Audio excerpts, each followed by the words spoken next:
Welcome to the Up Level Men podcast, episode 5. And I'm here with Jacob Strong, somatic coach and movement instructor, helping men tap more into their body and going deep into this transformational journey, but also co-founder of Alchemy Brothers. We're allowing men to going to festivals and going through experiences.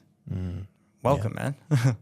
Thank you, Anthony, for having me. Yeah, it's nice to be here. So the main topic that we're going to be discussing here is mainly the difficulty of growing up as a man, and especially going through the transition from boyhood to manhood, and what are the main things that actually come up, especially when a boy tends to actually like go through that transition. Like most of the time, from what I've seen from my own experience and from what I've seen with my own clients, in the men's work that I do, is that most boys have difficulty, and it's hard. You know, it's very hard. It's like suddenly you're expected to do more. Suddenly you're expected to step up, to take ownership. Whereas, especially if there isn't that strong of a foundation and the father figure is not present that much. So what would you say is the main development from your own journey, from your transition? Now you're a father as well. You just got a newborn baby. What's your perspective on that? I think some of the challenges that we face as young boys coming into manhood is this idea, or with this kind of impression or conditioning that we receive from society that's indicating to us that the masculinity of before, the way that our fathers were, the way that their fathers were, the way that masculinity as a society was, is wrong. It was broken, it was corrupt, it was causing all of these problems in the way that society is struggling in today's day and age.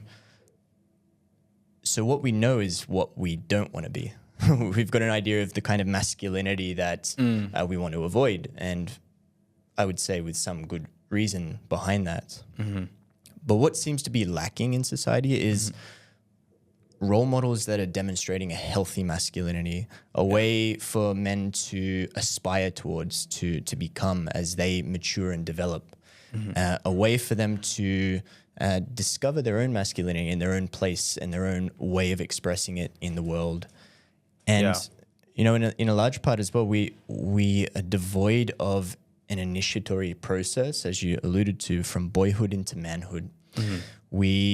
The question that I often ask men is, when did you become a man? And the answer to that is often vague. It's like, was it when I turned 18? Was it the first time I got drunk? Was it the first time I got laid? Was it when I drove a car? Maybe it's when I bought my house. Like, when is it exactly that you became a man? And I think traditional indigenous societies had a very clear ritualistic process for that transformation to be undertaken. The boy would literally step outside of the tribe. He would go and confront some immense challenges, often in witness of nature, out there in nature. And when he came back, he would be fundamentally treated differently. He would be given the title of man. He would be given the roles and responsibilities of being a man. And the tribe itself, society, would treat him that way. Yet in today's day and age, boys are treated like boys up until, who knows when. The reality, especially in that period when that growing up phase happens, it's really demeaning to each family or community or culture as to what defines you to be a man. And most of the times, maybe families, they're encouraging the time when you become a man is when you make your own money. That's like the time when you actually grow up and you're responsible of your own finances. Or the other part where it's like, where I've also seen fathers that would push their kids into, like have sex and get laid. When you have your first sex, when you stop being a virgin, you actually you became a man, and and that meaning is so like out of it's missing the point as to what it's supposed to be. And so coming back to what you were saying in terms of having that role model is what I also truly believe it's missing in the world right now, especially like when is there a role model when someone can truly like feel safe emotionally to share and to talk about these things. Like most role models, it's always based on like extremist values that in terms of like the old masculine ways that if things have been developed, and there's always the shame that is being brought up, which is triggering a lot of rebellion too, because the person is not feeling safe in that role model. It's always like this strict, and there's not really that sense of fulfillment and joy. It's always it's kind of like this cycle of always self-inflicting pain and never really meeting your own needs emotionally. Yeah. And always going on this mental loop of being in the state of forceful energy, all the time, and completely forgetting that there's something more from that. There's something more than just willpower. There's something more than just discipline. There's something where you can literally like transmute an energy within you that will literally flow you to a direction in life that you would want. And it's like an ocean, and it feels effortless, and you can literally like tap into it and you can flourish. And I believe that, and you let me know from your perspective as well on this, is that I believe that this transition is literally what affects men in every area of their life, when it comes to their finances and making money, when it comes to their dating lives and relationship, and what kind of polarity is happening, even friendships, like so many people I've seen is that because they go to this rebellious ways, they lose a lot of friendships, and like what's your perspective on this, like on how this development from boyhood to manhood affects someone that maybe have not went through this initiation, and how does this affect these other areas of his life? Yeah, it's maybe also just to connect it back to your earlier point about role models. There's also been this broken chain of eldership. Previously we would look up to our fathers and our fathers' fathers to model us how we show up and how we are as men in the world. Yet now when we look back retrospectively to their behaviors, we want to do anything but. They didn't understand the ways of the world. We are no longer trusting of them, and likewise, they're not prepared to actually take on that responsibility. Like how many adult men are out there waiting for the age of 65 when they can retire and buy a camper van or go cruising around the world and devoid themselves of responsibility. But actually that critical moment of life, that's when you take the responsibility to say, hey, this is what I've learnt, this is what I've understood, and I have some wisdom to offer you as children, as my grandchildren, that may be insightful for you in how you navigate the world. Yeah, but to circle back around to this point around shame as well, this was definitely something in my own experience. There were certain behaviors and traits and characteristics that I carried through from boyhood into my early adult life, and things around, consumption around alcohol, drugs, women, just the way that I was treating people, the way that I was treating my friends, even as you mentioned. And I was gripped in shame. I was gripped in shame on a regular basis, waking up the next morning and just being really not comfortable with who I was fundamentally as a person and how I was showing up in the world. At a certain point for me, that shame and that dissatisfaction and that deep sense of not knowing who I was, that drove me to change. And often I find for the men that come into my work and into my spaces, usually it's through suffering that they have this moment of like, there has to be something else out there. There has to be a different path. And that suffering itself can be the calling, can be the invitation for a man to start to change and develop. And in exploring the suffering and in exploring the resolution of some of those matters, he starts to become more connected with his authentic self. He starts to become more connected with who he truly is. And then his friendships, his relationships, his career, his finances, everything start to align in that purpose. So true. And, that resolution where, like, removing all these onion layers to really going into your authentic self is, like, really finding who you are is like a never-ending cycle. It's just like there's more and more layers, and there's more truth and more authenticity, and it's a way of being. It's like I've literally found it even in myself, where like I would be sitting and I wouldn't be saying anything, but I know I'm lying, but I'm not like I'm saying anything, right? But I'm not being congruent right now with who I am. Sure. Right. And then like I would look at it from a different perspective, where it's like, okay, I'm removing these layers and I'm sitting. Now I'm being truthful. I'm being honest. And it's like, and every time I remove layers, I would feel like, okay, I'm getting more to my core truth. And like, it suddenly just changed everything, like, and people can kind of sense it, it's like this like tiny thing in your soul that like it just transmit like a certain frequency, or I don't know if it's a frequency, but it's just something where people can feel whether someone is being deceptive or whether someone is being honest, even if they didn't say anything. Yeah, and there's something that we communicate. In the world of communication, you're always saying something, whether you're saying nothing, whether you're saying something, whether you're acting, whether you're not acting. You're always communicating something, and the majority of communication happens through our body. To ground this back into the body, 60 to 70% of all communication comes through body language, 30% through the tone, and less than 10% through the actual words themselves. So much can be just transmitted through presence and through tonality and just being. And likewise, when somebody is communicating something and there seems to be a disharmony between what they're saying and what they're saying in an embodied sense. Yeah. That comes across, and we don't trust these people. There's some kind of incongruency, and we don't trust ourselves because we start to dialogue and we start to speak with our words and our motivational talk and our force and our willpower. Yet something on a deeper level is in conflict, and this is when we start to get a lot of the symptoms of that suffering coming out.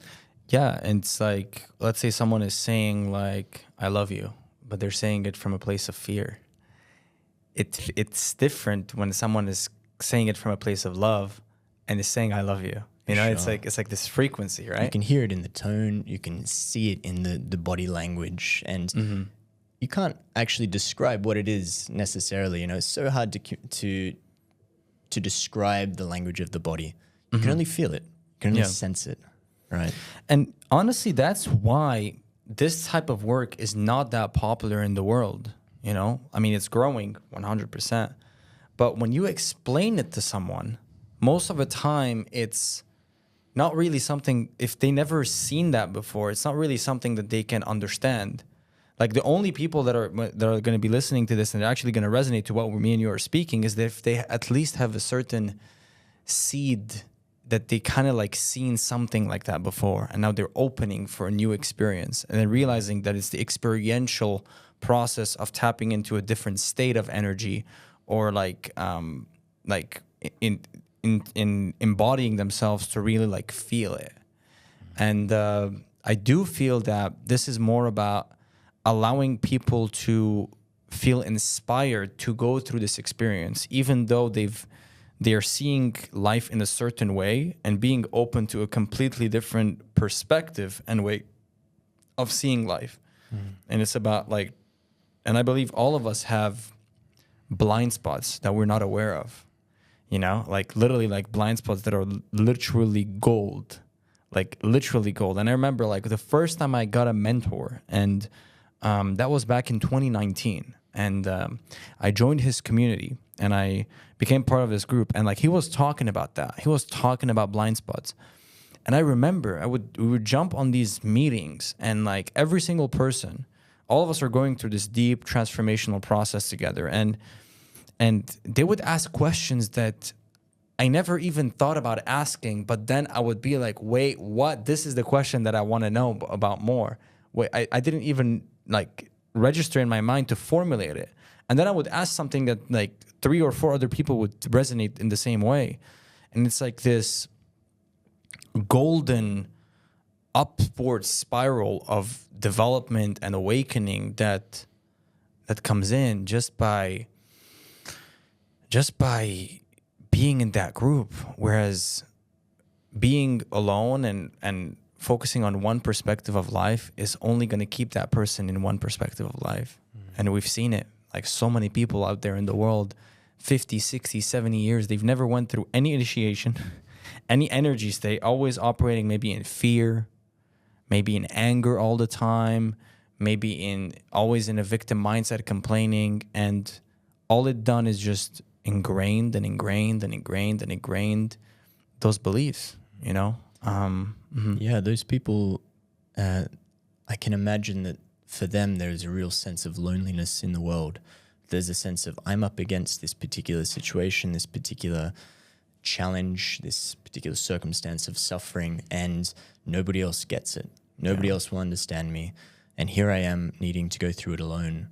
And even, you know, the people that are inquiring and doing a lot of personal development work and inquiring into some of those underlying conditions, so often are we lured into doing it alone. I know I was. I thought that my pathway towards healing and becoming whole was to go run off and meditate in the Himalayas, you know, was to just become enlightened through my breath and through my presence and through my grounding. And, you know, I could only go so far in that. And inevitably, when I returned back to family life, when I returned back to my home, when I returned back to society, a lot of the underlying suffering that I thought I had transcended reappeared, reoccurred.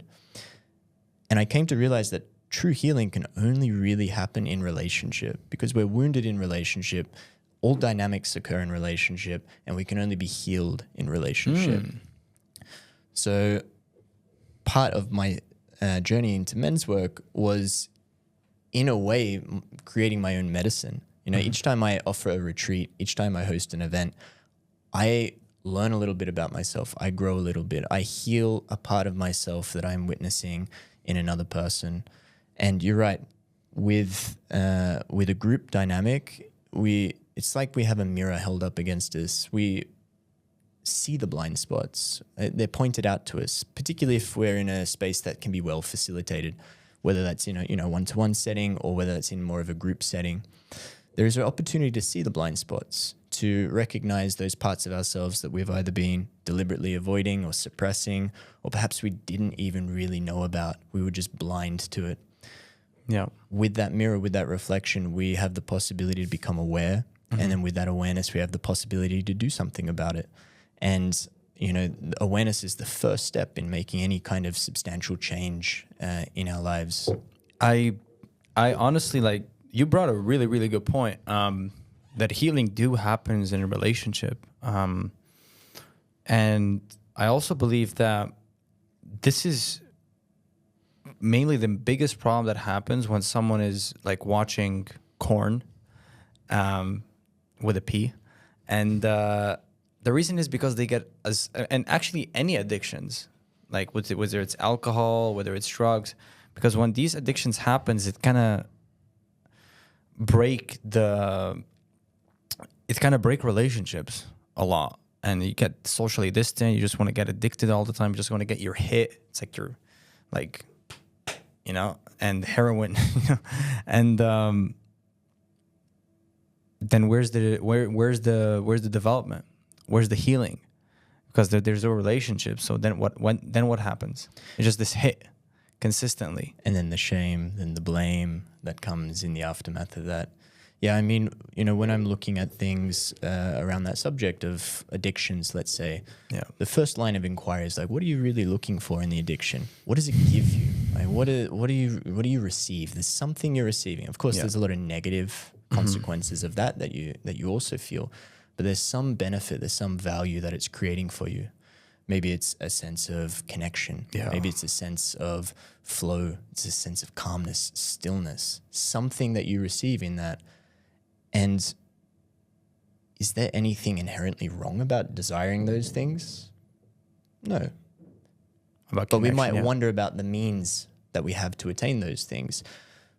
It's obviously, it's an accessible thing. It's something that we have habitually used to obtain those things and to just to become absolved in that for a brief moment. Yeah, it's like a belief where it's like, oh, I can feel this connection of love when I'm actually doing this whatever addiction that you're doing. Sure. And when that happens, it's literally creating a form of love towards separation. And I say this because I felt it before. For me, when I was addicted, I would literally feel it. I would feel that it created an addiction to separation. And that feeling was like, it literally triggered the spiral where it felt like I wasn't worthy of love, and it made me feel like I would not I would be afraid of receiving love. I would push away, and many times would have a partner and they're just offering love, and I would push it away. It wasn't until I really allowed myself to open my heart and just crack it right open to actually receive love, and then feel good about it. But it was very scary and very overwhelming. I can imagine. Yeah, I think, and also this first step is to really show ourselves some compassion, not to shame and blame and guilt ourselves for the behavior, but to recognize that there is a suffering human beneath that's just looking for that sense of connection, that sense of love, maybe a little bit maladaptive or misaligned in the means to get there. But if we can firstly show self-compassion, we can receive that, we can love ourselves amidst that negative behavior, or so labeled negative behavior. Only then, in the presence of love, can we actually perhaps change and seek something different. Because if we're coming from a place of contraction, closure, self-hate, force, will, these things are inevitably going to hit us up against the wall, and we're going to slip back into the same patterns. Yeah. But if we come from a place of love, and then from that place of love, perhaps explore other avenues to get us that sense of connection, that sense of flow. Maybe it is going to some kind of group retreat, group event. Maybe it's some kind of practice. Maybe there's many things out there that we can receive that sense of connection. But in order to shift ourselves from one habit into a new way of being, can only come through self-compassion and love. Yeah. And that's what's missing when growing up. How did you felt that self-compassion in you, in your own development? I didn't for a long time. I really spent a good many years in the shame of the actions and decisions that I'd made in my late teens, early 20s. But the pathway back to self-compassion for me was through the body. It was coming back into contact and back into connection with my body. And through that, starting to actually treat myself with care and treat myself as somebody I genuinely wanted the best for. And by really listening and being with myself in that way, I was able to start seeing that all of my actions came from pure intentions. And I just didn't have the tools or the skill sets to interpret and to navigate through life. I was just at the will of my environment, at the will of society, at the will of the conditioning. When I was able to come back into my body, I was starting to come into a more authentic connection to my innate desires and feelings, what's beneath the surface. And the more I spent time there, the more I was able to be that person in the world. And I loved that person. That person was easy to love. That person was easy to access and easy to reside there. Although I would come off course time and time again, go back into society, go back into employment and back into relationships, and the patterns come up again. And so comes the shame. So comes the guilt. And I can imagine for a very long time not feeling that compassion, and in my form, it was beating myself up all the time. I would judge myself, everything, Why are you not doing it good? Why are you not actually getting it right? Constantly criticizing yourself, constantly beating yourself up. And I would beat myself up a lot. I was like my own torturer, and it hurted, and then and I would literally that was me for a very long time, and I couldn't even understand what compassion even means, what is that, what is compassion? I was like, okay, I should just be disciplined, I should just do the work, and that's it. Who cares about my feelings, essentially? Yeah. I felt like my feelings were not validated at all. I shouldn't even care about that anything, because you got to be a man. I'm resonating with all of those sharings. I also am very familiar with that self-critical voice. I was never doing enough, even though from the outside perhaps it looked like I had my shit together. Yeah. I had good job, I had good education, I was getting ahead in life. This was always my motivation: get ahead, do more, go faster, go harder. Go hard or go home was kind of the motto that I lived by. And I didn't have time for emotions. Very specifically, I had the belief that emotions and expressing my feelings would make me weak. Would make me undesirable. To myself and to potential partners. I even remember gloating in the gym. I say once, but actually this is probably on many occasions, that I had sewn my tear duct shut when I was born, so I was incapable of crying, and I wore that as a badge of honor. Nothing gets to me, everything just washes off. When I look back now, is so broken and so wounded and so contradictory to what I now fundamentally believe. That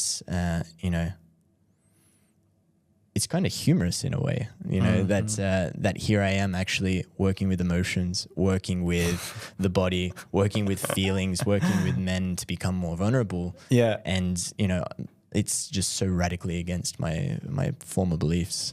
Same.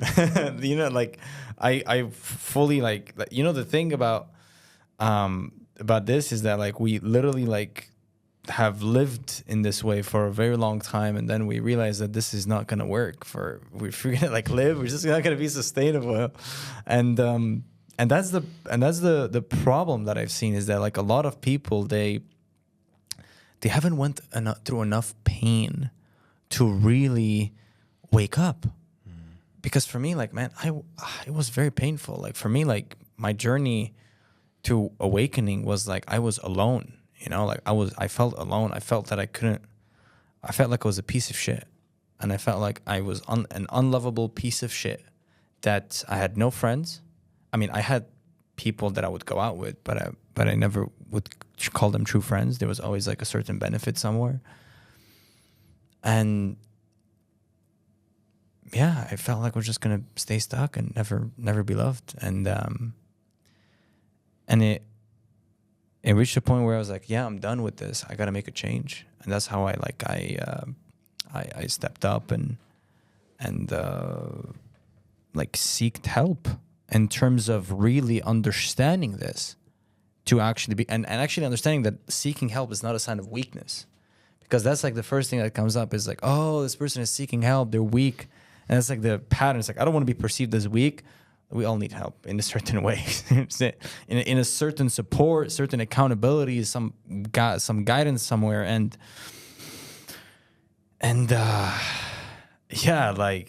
I'm, for a very long time, I couldn't feel any depth in me, because I was always trying to carefully curate an answer that people would approve of, that people would validate me for, because I was afraid of being ostracized and being outcasted from the group.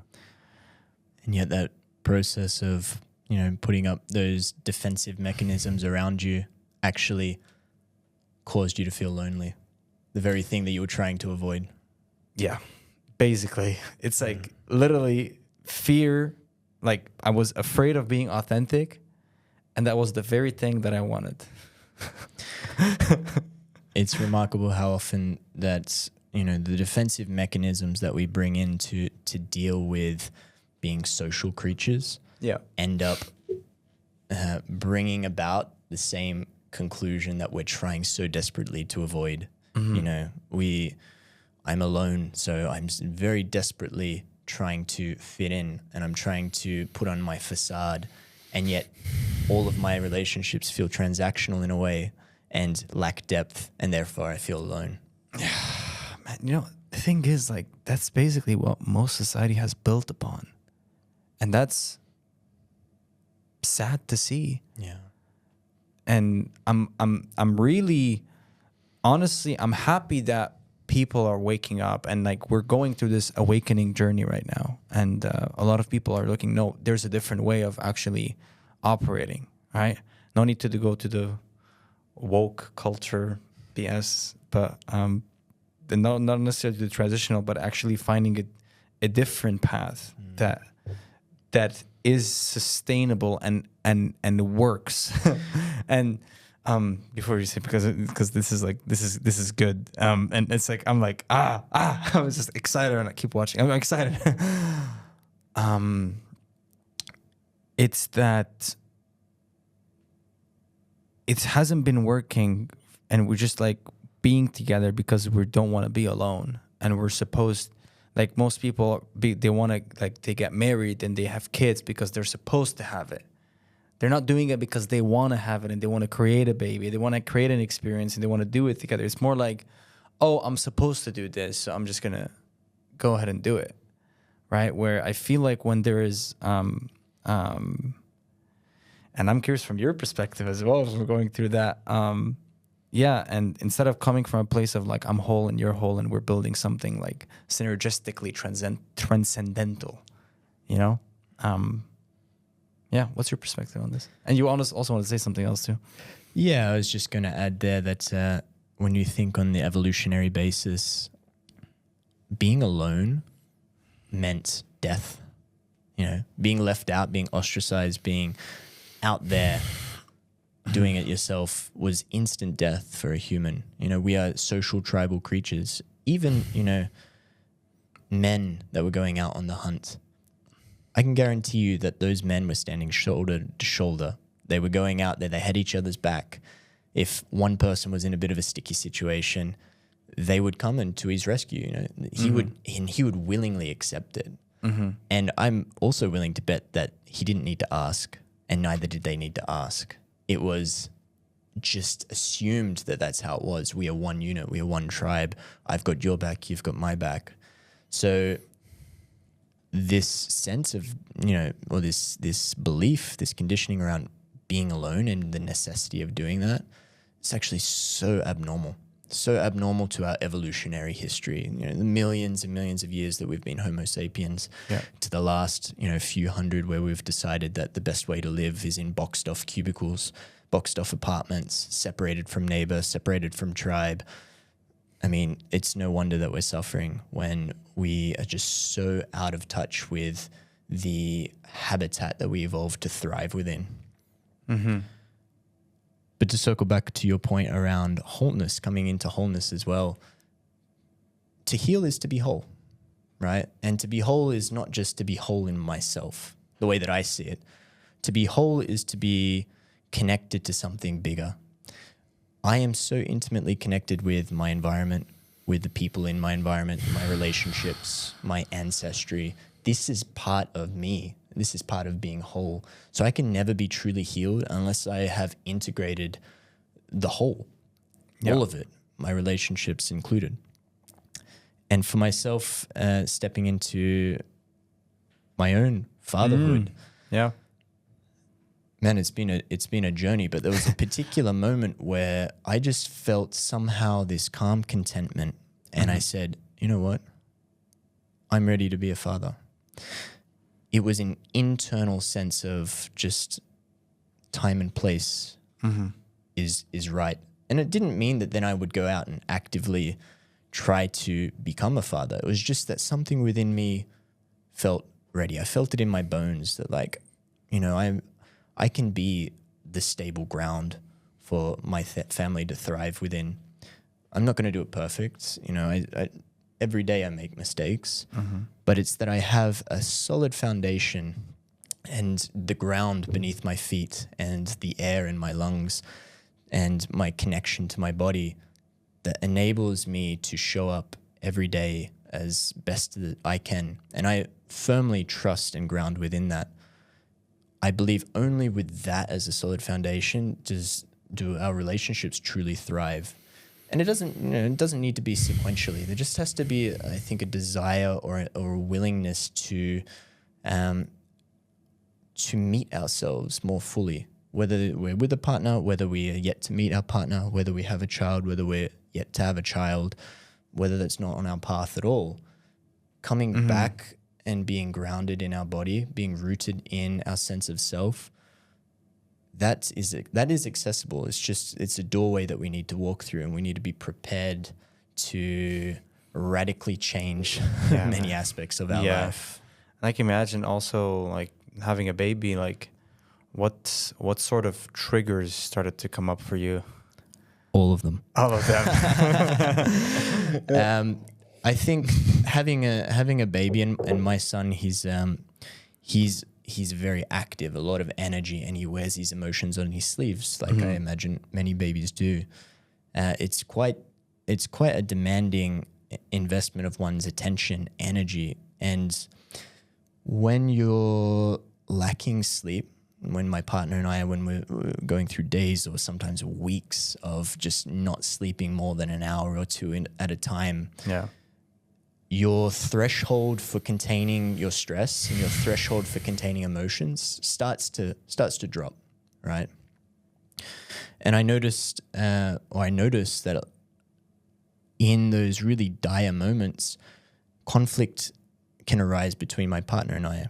And just the other week, you know, I had this moment where, quite a minor matter when you look back at it, but at the moment it did not feel minor at all. Okay. She's triggered, I'm triggered. I feel this big surge of, like, rage, you know, and a big part of my work has actually been to de-villainize anger. Anger it's an emotion. It's a natural emotion that we have, and it's a massive source of energy that we really need in our lives. So having this big surge of rage, it's uncontained, right? So in that moment, what I advise clients, what I advise men to do, when you're feeling these big, uncontained, boundless emotions, just do nothing. It's so easy. It's like, so often we want to do something. We want to say something. We want to fix something. We want to hit something. Like we want to just get it out. But maybe the first thing we need to do is nothing at all and just feel what's happening. Feel the heat, feel the body, feel the tension, feel what's activated, what's charged. You know, and to also point on what you're saying, because, you know, I fully stand about that, about doing nothing, especially when there's no space to contain that emotion. But, you know, a lot of times what happened that I've saw it in my clients is that I would literally say that. And you know what happens? That means they might take it as a do nothing. That means go watch a movie and Netflix and scroll and watch like a bunch of reels. Watch ours though. A bunch of reels. And that's doing nothing. But that's still doing something. Like and really disassociating the moment between doing nothing and actually doing nothing, you know, and actually truly like doing nothing, which is and feeling. Because I feel like when someone does nothing, that's how they contain their emotions. That's how they can truly contain everything that they're feeling. Yeah. And And if they don't do that, they go to addictions most of the time. We're opening a can of worms here. So in my scenario, I'm feeling this intense rage. I feel it. How do I feel it? I connect with the ground. I sense where my body is contacting the ground. I check in with my breath. Like, oh, it's a bit sharper. It's less deep. It's more shallow. Okay. I feel the sensations in my body. And of course, I'm still in dynamic with my partner right now. So she's triggered and she's projecting at me some anger as well. In that moment, what I did was just, baby, I need to take some space right now. My son and I were planning to go for a walk. What I'm going to do, we're going to go for a walk, because anything that I say right now is not going to be true. I'm not going to be able to express myself clearly. Nothing, no word. How often do we say things in the heat of the moment and be like, I don't even know what I was saying. How often does the sentences don't even make sense? Yeah. Let me go for a walk. Let me go feel it. And of course, this was doing nothing via a walk, but really I could have put on a podcast, I could have put on music, or I could sit there and just really feel the emotion. And yes, in a sense, contain the emotion, right? This is one dynamic. I think, or the way that I perceive it is that we need to have the access to either contain the emotion, to keep things together, and also we need to have access to be able to express the emotion when it's appropriate to the various contexts, right? In that moment, if I was to express and project my rage at my partner, we were not going to have a successful resolution. Yeah. So I took my space, I went for a walk, I felt the anger, and I listened to what the anger was communicating. What about that dynamic, what about that situation was bringing about this strong emotion? By the time I had come back to the house, I was in a far calmer and grounded place, and I was able to clearly communicate, this is the situation, I apologized, gave a really true and deep apology, and then communicated my truth about that. And I gave the window and the space for her to also communicate. And we were able to resolve that situation, without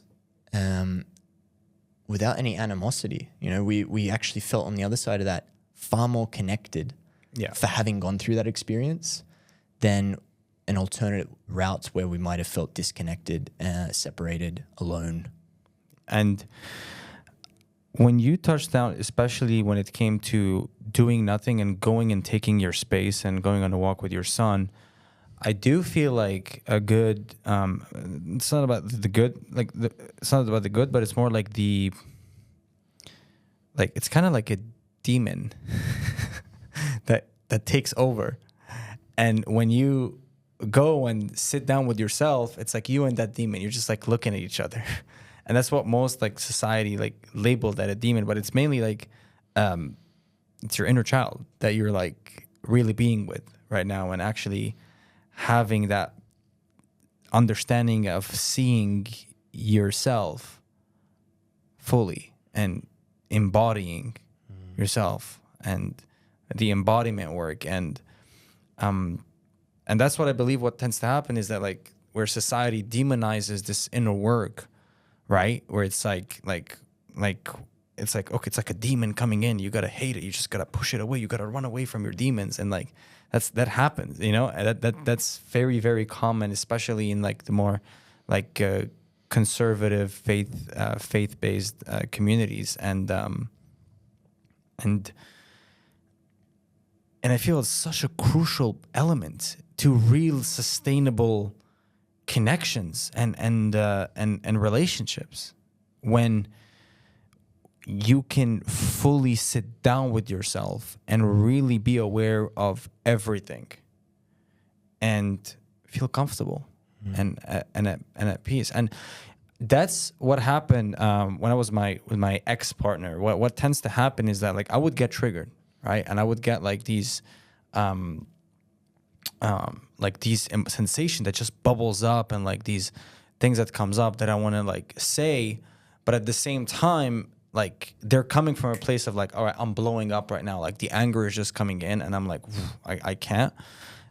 And that's where I had to really sit down, and to what you said earlier, doing nothing. and just being. And I was just like realizing, okay, what like, and like, how can I see this objectively? How can I see this truly? Not from a place of how can I win this interaction? How can I win this dynamic? How can we truly, we're in the same team here, and how can we truly come up with resolution on this? Because we are. And it's just about finding like what is truly going on, and what is, and not the foggy clouds that are just bubbling in, you know? Yeah, you make a good point there, and this is what I'm familiar with as well. Is like, how can I win this argument? How can I win this in the sense that maybe I can manipulate my partner or the other person, or I can outsmart them, I can sidestep them, but how can I win this engagement so they come around to seeing things my way? And likewise, I'm sure the other person is having a very similar experience. I think one of the requirements really to come together, it's like, okay, you know, we can have different perspectives on the same issue. The way forward, and what I often find is the resolution, it's neither what I think and it's neither what you think. It's often some kind of outcome that neither of us has been able to, in a position to perceive. And rather than being defensive and closed off, we can soften and open to actually fully receive what is happening for our partner. But we can only do that if we're in a calm, regulated place. So yeah, as you said, in the moment of the peak emotional experience, take space, regulate yourself, feel what you feel. And that doing nothing doesn't mean flaccid inaction. It doesn't mean just like, going and scrolling social media. It doesn't mean just going limp. It's an active process. There is an effortless effort that's evolved in being aware of oneself. Yep. It's actually possibly one of the hardest pathways you can take, because it's so easy to just go to the defensive, distractive behaviors. You know, they're there. We've tried them. We've practiced them for enough time throughout our lifetime. It's easy. Yeah. But to sit with the uncomfortable emotions that we're experiencing, to sit with the difficult sensations, to sit with the memories and stories that this brings up within us, that is wildly anxiety provoking for many people. Yeah. And really, in my view, can be secured through a connection to body. And by coming back and in connection to the body, back to the somatic experience of ourselves, we are better able to regulate ourselves, and we are better able to hold the emotions of both ourselves and our partner, right? As we touched on, that's only one side of the coin, because once we're informed by that experience, then the question I would ask is, what is it asking for? What's it communicating? What's the anger saying? Yeah. Doesn't mean that I necessarily go and do the thing, you know, that the anger tells me to do, but I might listen and I might wonder, okay, there's something there. Yeah, and it's not a pleasant experience either. It's the weirdest experience ever. It feels like uncomfortable and kind of like, I don't want to like experience that. And just like, it's like always like, it's like that feeling. And it also, I want to point out that this is not only just in relationship, right? This is like, especially like other than the coaching that I do sales, right? And I take like 6-7 sales calls a day, like every single day. And I literally like looked at it, and I've been doing this for years. And the thing that I look at is that, especially like right now, like I'm training a team, and like I've seen one of the closers that were, he's speaking with one client that was helping men stop watching porn, essentially, and overcoming that addiction. And I would see like the interaction where like the person is trying to find their way into winning the client, which come across as manipulative, even if they're coming from a people-pleasing mindset, or if they're coming from a place of winning the argument, right? And it's not about winning the argument. It's about helping the person. It's about, in that context, the context is how can we see if we can actually help you in this journey? And if you want, do you want to be right, or do you want to help the person and see what is the best decision for them? Because a lot of the times that's what happens in relationships, like, for example, getting the clients that you're working with, other than the relationship with your partner. And it comes back to the same thing, which is the embodiment and actually doing the work to really see where is this coming from. Otherwise, you're always going to, instead of leading people, you're just going to kick the dog while it's down. You know, don't kick the dog while it's down. Like, you got to lift him up, you know, you got to help him. And that's like, and that's the saying where it's like, they're truly like, do you want to lead someone, or do you want to just feel good about yourself and circle jerk your ego? Yeah. And that's where the depth comes in, because when true leadership comes in, a true leader understands the person and they understand where they're coming from, and they allow themselves at the cost of the sale to really offer the truth and helping the person feel the certainty that they need to take whatever they believe is the best decision for themselves.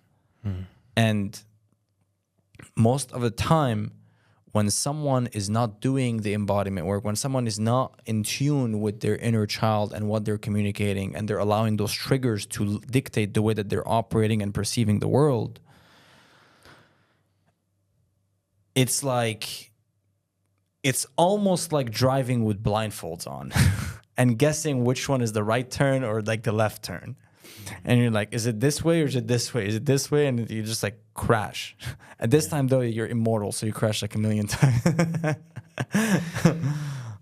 Yeah. Yeah. And I mean, if my sense of security is wrapped up in the sale, or if my sense of security is wrapped up in the client having a blissful experience, or in having my financial requests adhered to, if I'm so wrapped up and invested in that, I'm really setting a difficult foundation for a working relationship. But if I'm secure and stable, I would say in my body, right? If I could enter this conversation and you could either walk away or work with me, or you could either contest my prices or accept them, or you can say that you had a fantastic experience, or you said that you had a difficult experience. If I can sit there and be stable and secure within myself, then that is actually, that stable, secure attachment becomes the ground for the helping relationship, for the therapeutic context or the coaching context. So I'm constantly, checking back in with like, where is my sense of security? Where am I deriving that from? As I sit here in this podcast with you, I'm constantly checking like, where's my feet? Where's my seat? Where's the ground? Am I stable? I'm here. Yeah. Okay. This is constantly regulating myself. Because if I'm sitting here thinking, oh my God, I hope that Anthony likes me. I hope that he likes my work. I hope that we have a good conversation. That energy it's different, right? It's up here, it's coming from here, and it's jittery, it's uncertain, it's undirected, it's unclear. Yet if I can sit here and be grounded in my seat, grounded in my belly breathing, grounded with the ground, with the earth, there's a sense of calmness that comes between us. Now this is the perfect place to do work from. And bring that into sales. You're gonna make so much money. It's insane, and it's coming from the right place too, Sure. And it's coming from the right place because that's the feeling. Because I believe that money fuels who you are gonna become, what entity you're gonna embody. You're either gonna embody an entity of self-destruction, or you're gonna embody an entity of self-sustainability.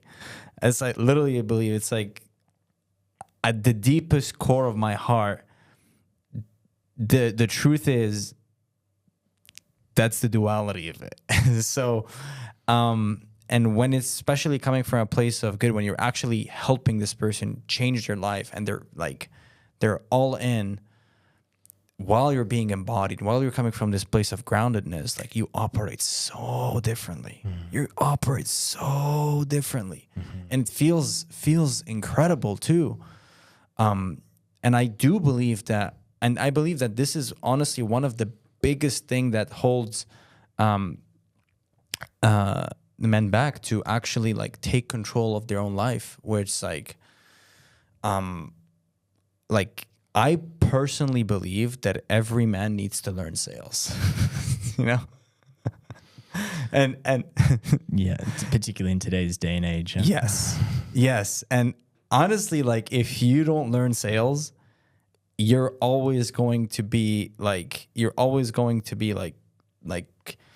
avoiding tension and holding all of that tension within you without actually like setting your life in the way that you want to set it.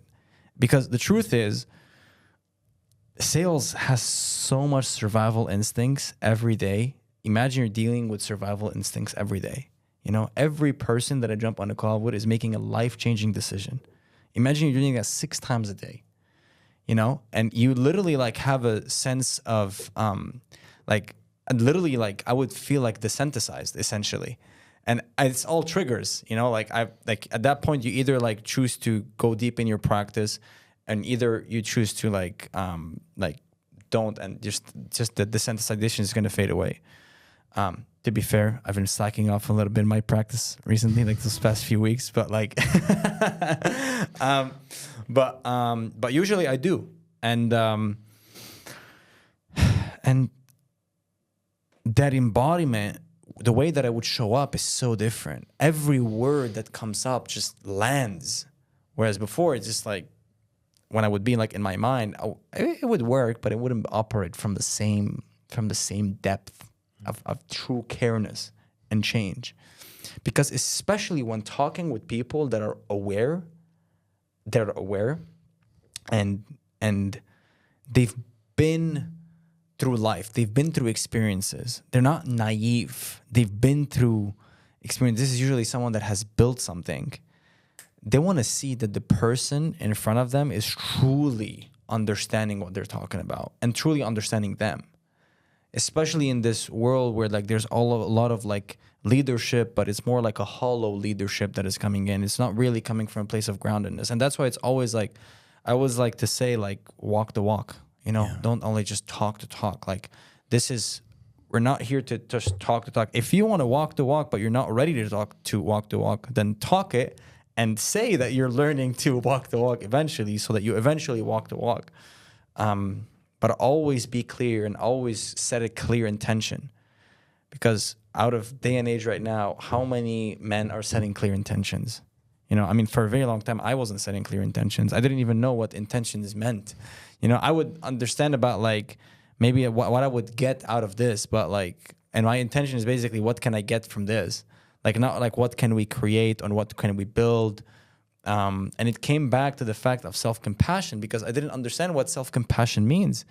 And I didn't understand what is compassion to others and what it truly cared about someone else. And it wasn't until I went through an experience that led me to feel empathy for the very first time. Someone truly felt empathy when I was down, and that changed my life.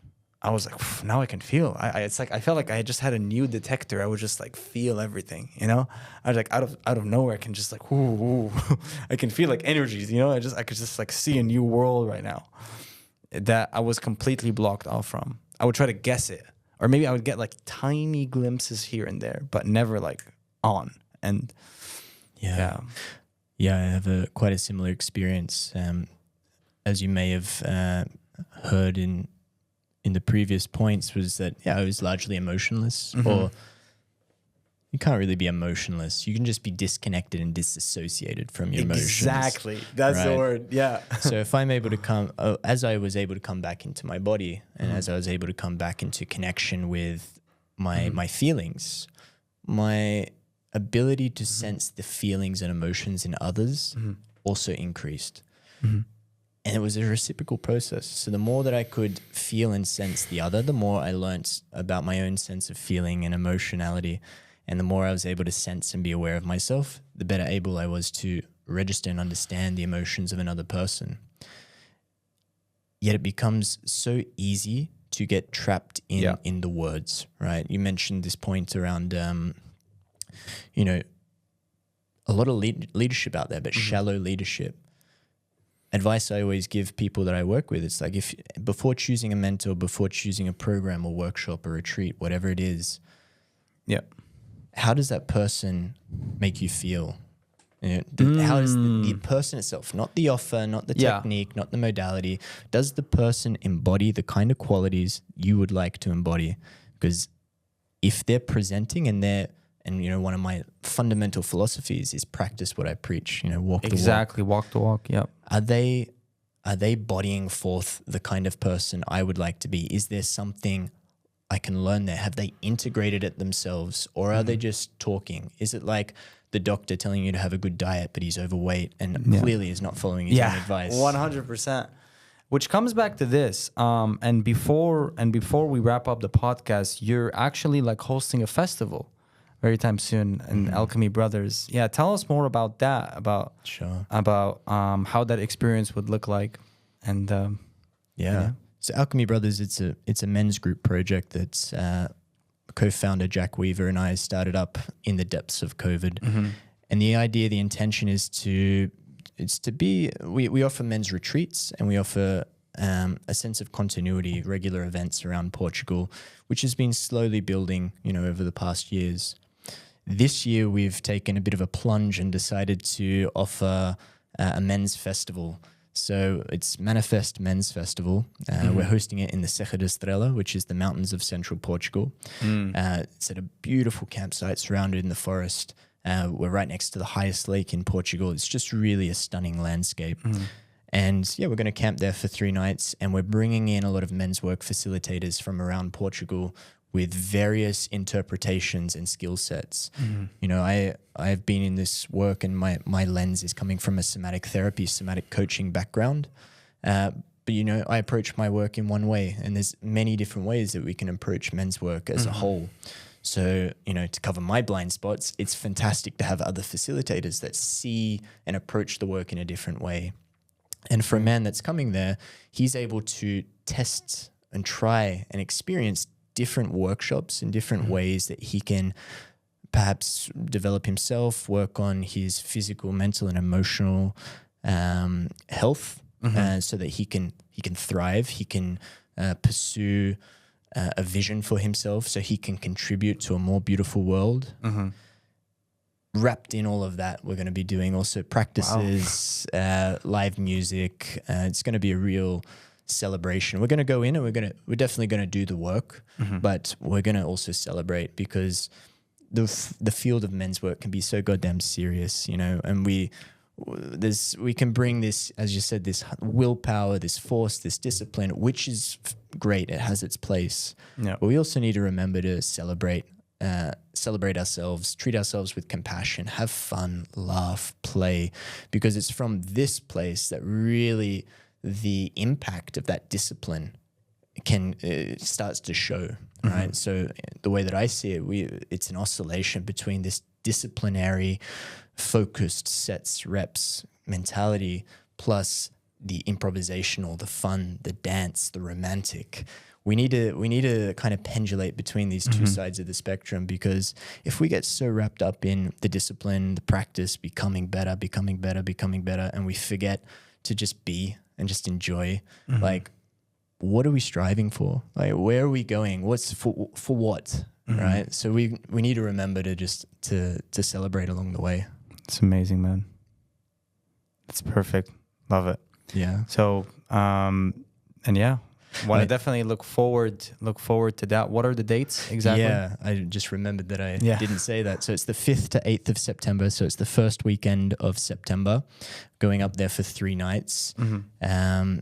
And yeah, we're calling in men who are curious about the work, men who are perhaps seasoned men's workers that want to just have an exposure or come and just join a sense of community. So no matter what your background or experience in this field, we're really warmly inviting you. It's a fantastic way.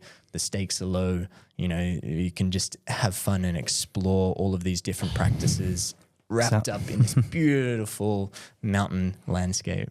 That's awesome. Yeah. Sounds good. So if you watched until the end, congratulations. And yeah, so one, I'm gonna put all the details down below for Jacob's like the festival and Alchemy Brothers and the date. And if you also want to learn more about masculinity and how to be more grounded in your masculine energy and want to tap into sales, take control of your own life, then click the link down below and join our community in Up Level Men. Jacob, was amazing having you in. And yeah, see you in the next episode. Thank you, Anthony.